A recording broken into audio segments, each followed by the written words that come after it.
teman-teman bagi yang ingin mengajukan pertanyaan.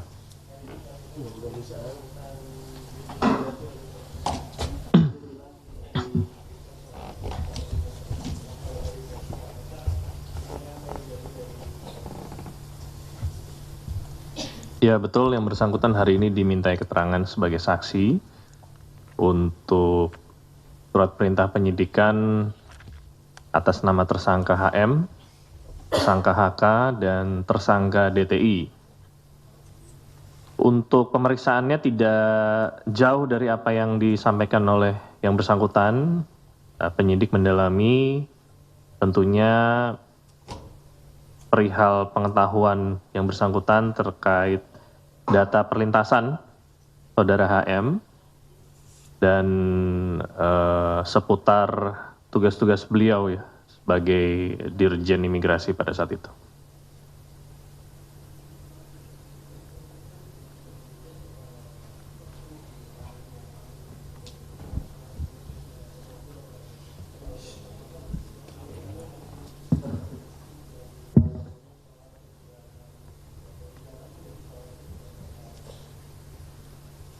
Ya tentunya ada atau tidaknya kita akan bisa melihat hasilnya nanti.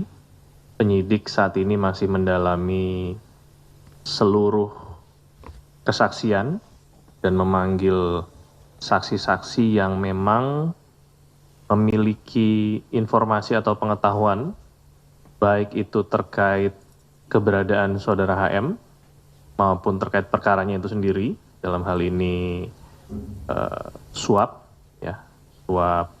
ke saudara Wahyu, dan saksi-saksi yang lain juga akan dimintai keterangan. Tidak hanya itu saja, karena saat ini juga sudah ada surat perintah penyidikan yang baru untuk tersangka saudara HK maupun saudara DTI. Jadi kita tunggu aja nanti endingnya ntar. Ya.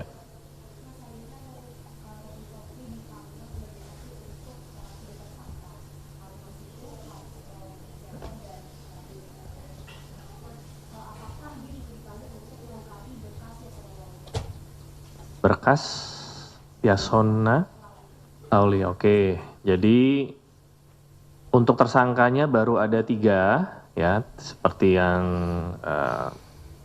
disampaikan, saudara HM, saudara HK, dan saudara DTI. Berkas yang nantinya akan dilimpahkan dari penyidik kejaksa penuntut umum hanya 3 tersangka itu saat ini ya. Kalau pertanyaannya apakah ada berkas Pak Yasona, sampai dengan saat ini belum ada. Kalau pertanyaannya apakah akan didalami, ya tentunya penyidik masih mendalami semua pihak yang memang diduga memiliki pengetahuan maupun keterlibatan, baik itu kembali lagi proses keberadaan saudara Harun Masiku maupun terkait perkara suapnya itu sendiri.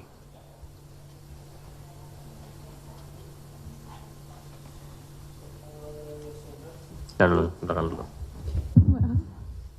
Oke, Mas Tesa, Hasto Kristianto kan sudah ditetapkan sebagai tersangka dari tanggal 28 Desember lalu. Ini sampai saat ini masih ada pemeriksaan saksi-saksi, apakah nantinya akan ada tersangka baru, kemudian kapan sih Hasto akan dipanggil atau ditangkap? Oke, ya.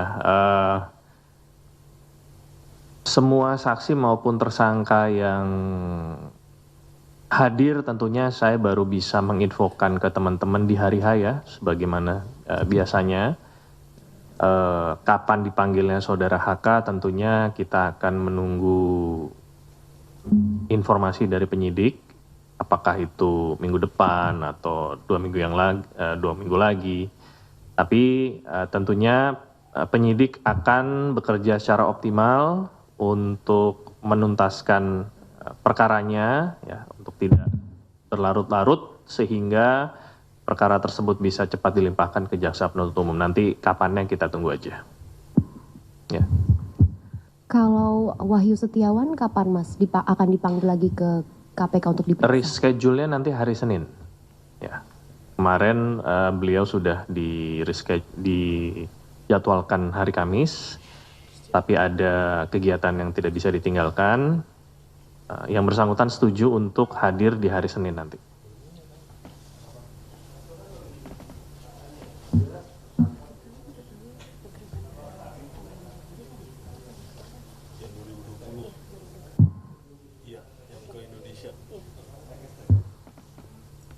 Ya, penahanan merupakan kewenangan penyidik.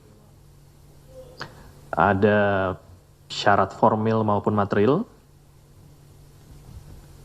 termasuk salah satunya apakah berkas itu sudah dinilai cukup untuk bisa dilimpahkan atau menjelang pelimpahan, sehingga kita serahkan sepenuhnya proses itu kepada penyidik. Ya, saya tidak bisa mengatakan kapannya.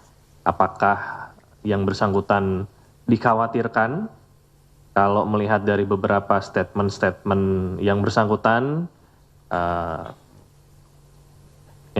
menyatakan akan taat hukum, akan menjalani prosesnya, dan itu menjadi kabar baik tentunya untuk penyidik maupun pihak-pihak lain ya, untuk memberikan contoh bahwa siapapun yang terlibat, baik itu saksi maupun tersangka, untuk bisa bersikap kooperatif dalam prosesnya dan tidak melakukan tindakan-tindakan yang bisa mengakibatkan terhambatnya proses penyidikan, penuntutan sampai dengan persidangan nanti.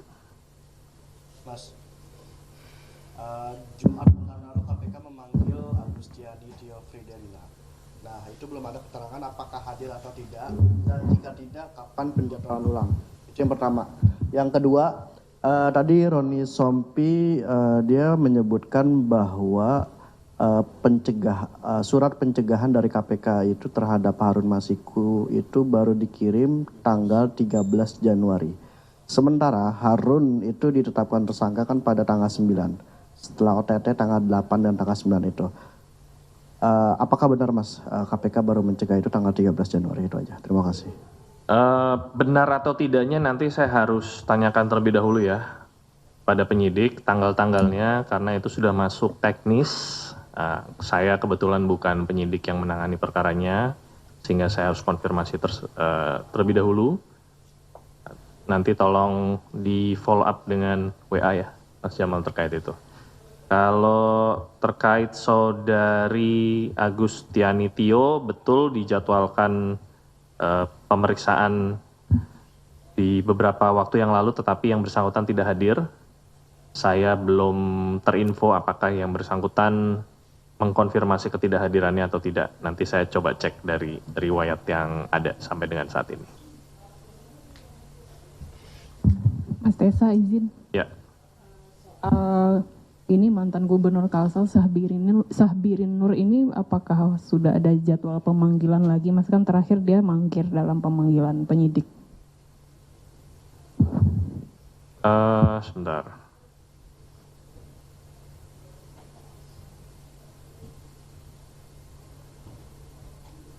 Saya balik ke Mas Jamal dulu ya. Tadi Agustiani Tio sudah di reschedule hari Senin, harusnya udah nih. Harusnya udah, tapi nanti apabila ada hasil pemeriksaan saya akan follow up lagi nanti. Tadi siapa?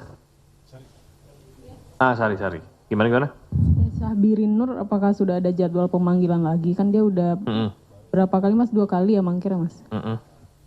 Belum ada info pemanggilan lagi yang bersangkutan, karena sebagaimana yang teman-teman ketahui, setiap hari kita juga mengupdate siapa-siapa saja yang dipanggil ke KPK untuk dimintakan keterangannya sebagai saksi maupun tersangka.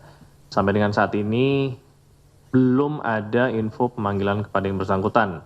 Tentunya perkara itu sendiri masih dilakukan proses penyidikan, dan penyidik juga secara optimal melakukan tindakan untuk perkara itu sendiri maupun perkara-perkara lain. Jadi satu satgas juga menangani beberapa perkara yang sama secara simultan, sehingga perlu dilakukan pengaturan Kapan dipanggilnya nanti kita tunggu saja sama-sama.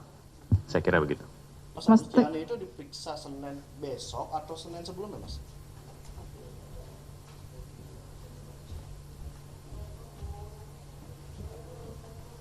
Nanti saya cek kembali. Mas Tesa izin. Gimana nih? Soal Hasto dan TDI itu kan beberapa pengamat meminta kepada KPK juga untuk mengusut keterlibatan internal KPK yang melakukan perintangan terhadap kasus Harun Masiku. Apakah dari KPK juga akan mengusut pihak-pihak internal KPK yang terlibat dalam kasus Harun Masiku untuk sebagai bukti bahwa kasus ini tidak politis? Nah, satu lagi soal Sabirin tadi, apakah KPK belum menindaklanjuti Sabirin ini karena sprindiknya masih tertahan di 2 direktur yang enggan menandatangani? Pertanyaan yang kedua, saya tidak mendapatkan informasi tersebut ya. Apakah ada info seperti itu? Tentunya nanti saya akan coba tanyakan.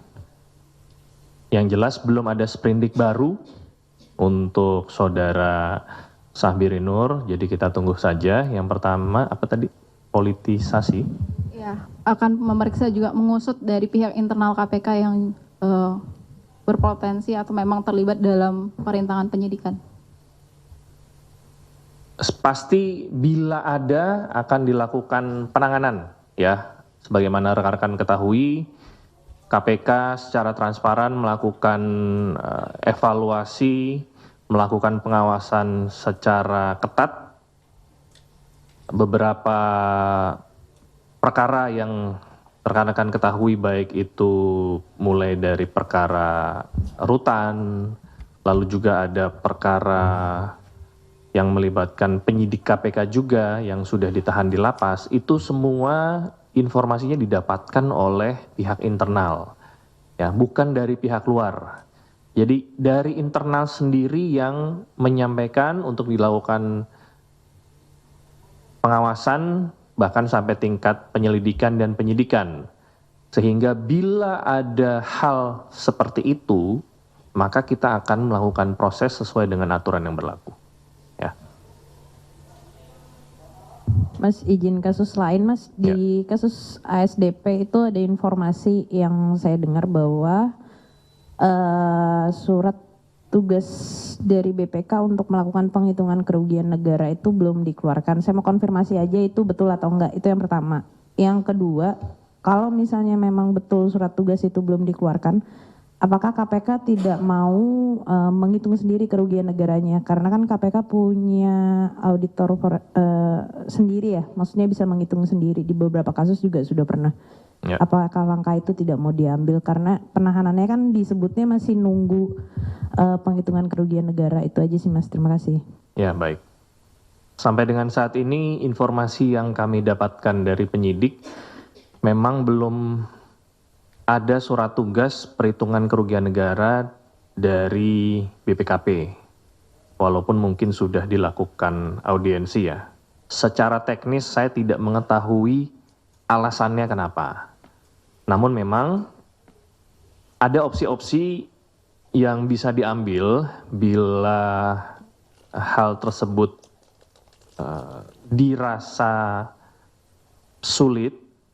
Sebagaimana yang tadi disampaikan, KPK juga memiliki akuntan forensik sendiri untuk bisa melakukan penghitungan, dan opsi itu bisa dipertimbangkan untuk dilakukan.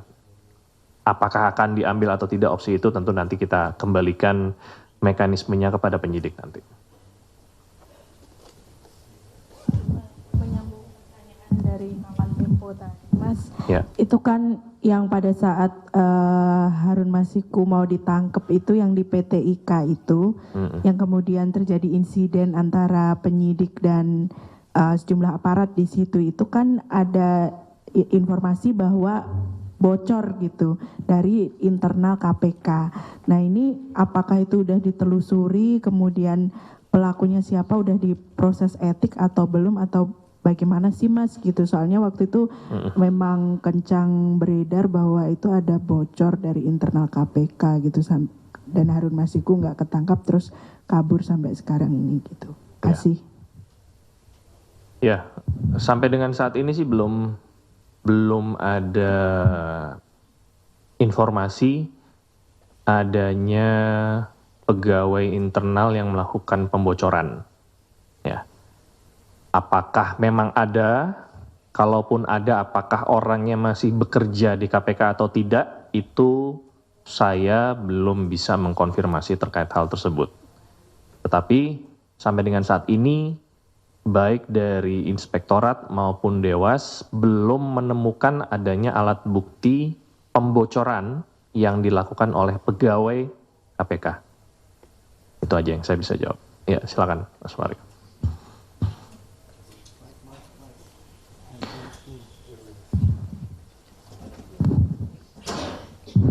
Ya, makasih Pak Jubir. Ya, nyambung aja dari pertanyaan tadi. Kalau memang dikatakan tidak ada kaitan atau belum ada bukti bahwa ada keterlibatan pegawai KPK dalam membocorkan, mungkin ada indikasi kebocoran itu justru dari pimpinan.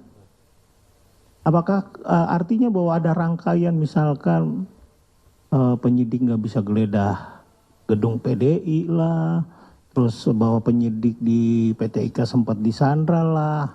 Artinya kan kebijakan-kebijakan seperti itu kan nggak mungkin dari level penyidik. Artinya ada level pimpinan yang turut terlibat diskusi maupun lobby-lobby. Nah, artinya apakah momentum tersebut yang udah 4 tahun itu perlu didalami kembali? Ini kan mumpung masih fresh nih kan Dewan Pengawas KPK sendiri. Apakah ini menjadi PR pertama Dewas dan pimpinan KPK saat ini untuk menelisik, ya kalau bahasa Pak Jubir tadi, persoalan itu kan persoalan lain kalau orangnya masih di sini atau sudah nggak di sini, itu kan persoalan yang lain. Tapi bahwa ada nggak sih niat untuk ke arah sana? Nah, terus kedua, saya mohon maaf agak telat tadi harus ngirim materi pemberitaan.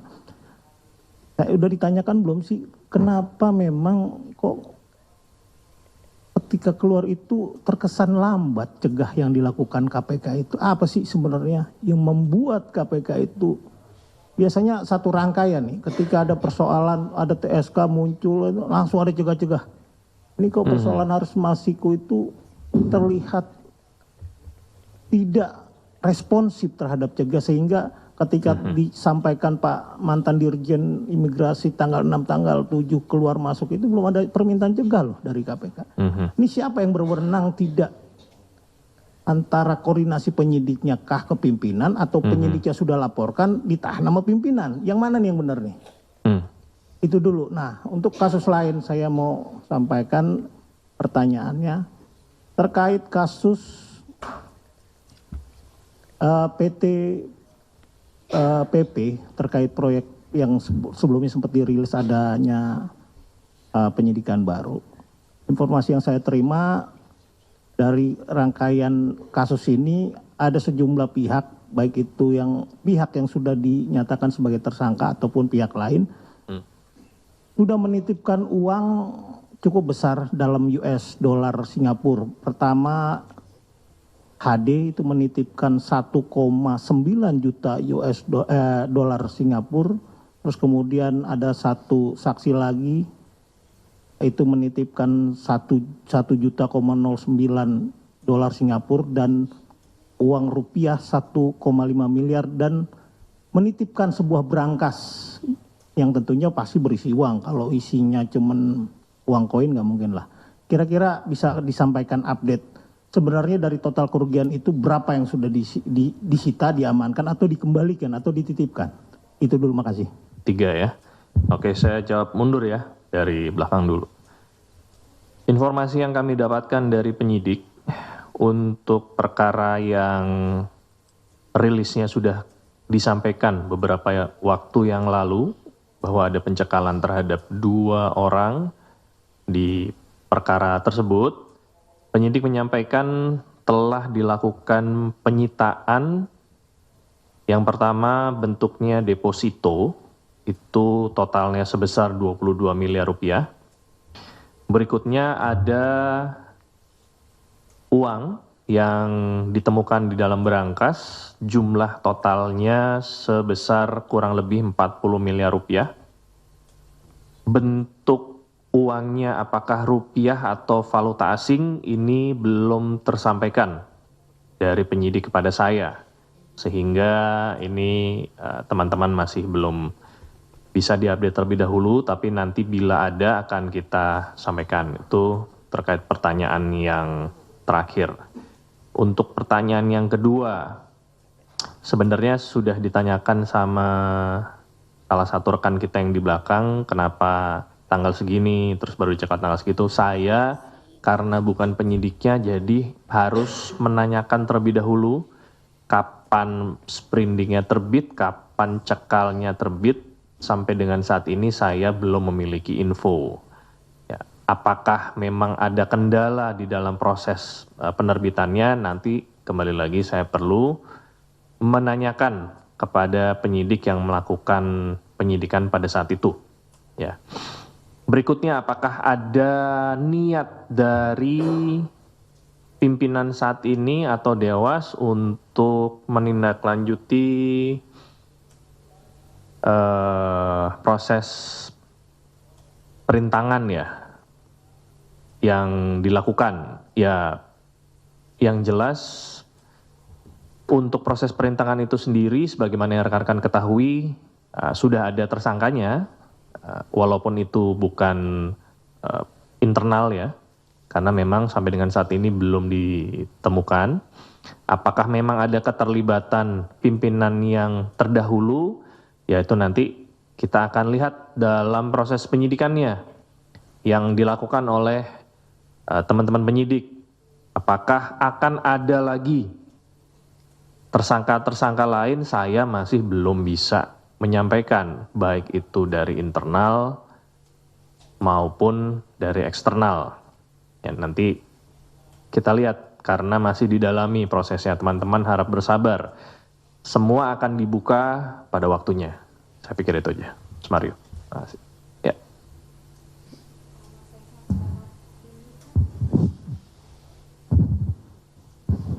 Sampai saat ini kan kita nggak tahu di mana keberadaan dari Harun Masiku, kemudian bagaimana kondisinya gitu. Kalau misalnya saat ini ternyata Harun Masiku sudah menjadi warga negara asing begitu, nantinya proses hukumnya seperti apa?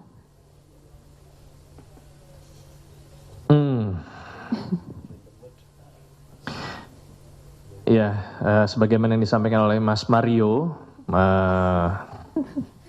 dan Mbak Tasya, saya tidak bisa berandai-andai. Ya. Kalau seandainya dia menjadi warga negara lain seperti apa, kalau seandainya nanti tidak ditemukan bagaimana, KPK akan fokus dengan perkara yang saat ini sedang berjalan, baik itu perkara suapnya saudara Harun Masiku maupun perkara yang baru-baru sprindingnya terbit. Jadi kita tidak bengong saja, hanya mencari HM saja, tidak. Penyidik tetap mendalami siapa lagi ini yang terlibat, siapa lagi yang terlibat, siapa yang perlu dimintakan pertanggungjawabannya, itu tetap dilakukan pendalaman oleh penyidik. Kalau memang ada informasi seperti itu, nanti tolong Mbaknya sampaikan ke saya ya, biar saya sampaikan ke penyidik nanti. Enggak, itu ande-ande saja. Iya, nanti kita tindak lanjuti berikutnya. Ya, tambahan Mas dikit aja. Oh iya, oke. Masih terkait soal pemeriksaan mantan Dirjen Imigrasi ini kan baru level pucuk pimpinan, 2 pucuk pimpinan dari Dirjen kemudian ke atas ke menterinya. Padahal sebelumnya sudah agak ada titik terang, misalkan ada sejumlah foto terkait keberadaan Harun Masiku waktu itu di Bandara Suta. Ya. Ini KPK ada niat nggak sih meriksa petugas-petugas imigrasi yang ada di bandara-bandara tersebut? Dan saya yakin kalau di level bawah masih berani lah ngungkap lah. Kalau udah level pucuk pimpinan tuh udah banyak politisnya. Kira-kira misalkan kapan KPK mengagendakan pemeriksaan pengawas Dirjen Imigrasi Suta yang saat itu mengetahui atau mendeteksi Harun berada di sana, keluar dan masuk. Terus kemudian beberapa bandara lagi petugas imigrasi yang mengetahui keberadaan atau saat melintas ya dengan model-modelnya mungkin nyamar dikit atau dia suntik hidung jadi opa-opa Korea atau model apalah. Kira-kira itu kayak Gayus Lumun kan kedetek tuh walaupun pakai rambut palsu, kacamata saat nonton Grand Slam di Bali misalkan. Itu kapan KPK sudah firm atau belum ini ingin memeriksa petugas-petugas imigrasi yang ada di bandara-bandara itu? Ya. Ya, gimana?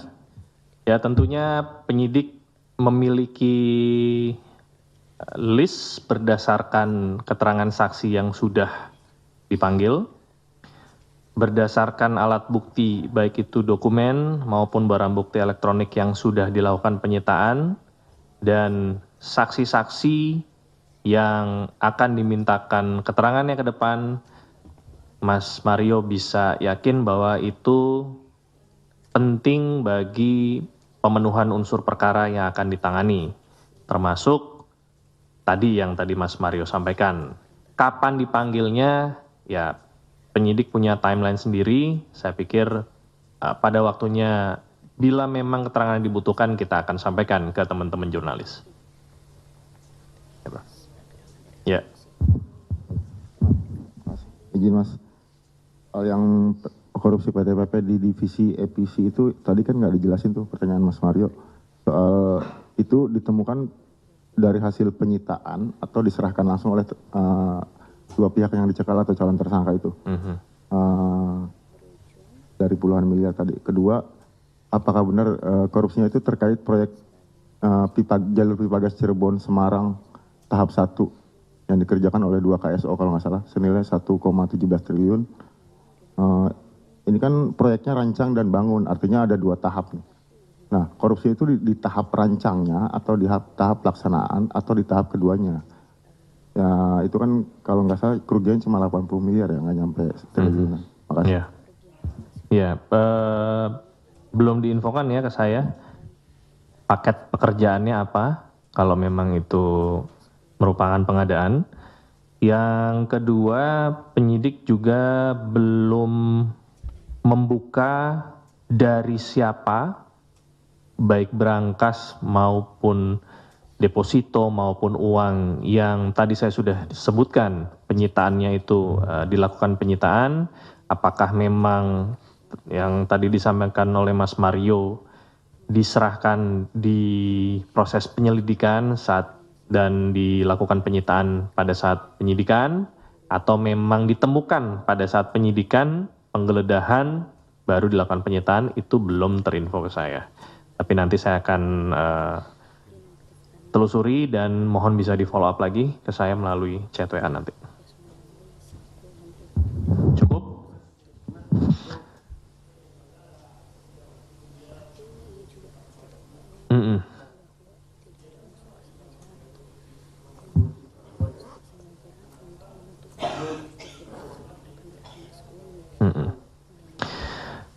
Ya, masih didalami penyidik ya.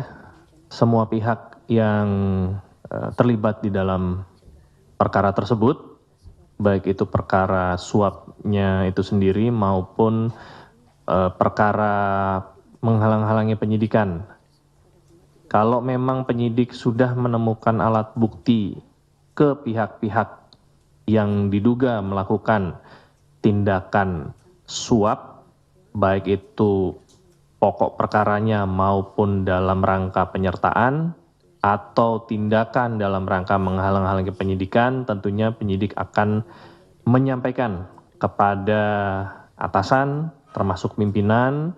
Nanti bentuknya merupakan laporan pengembangan penyidikan dan itu akan dilakukan evaluasi dan ekspos.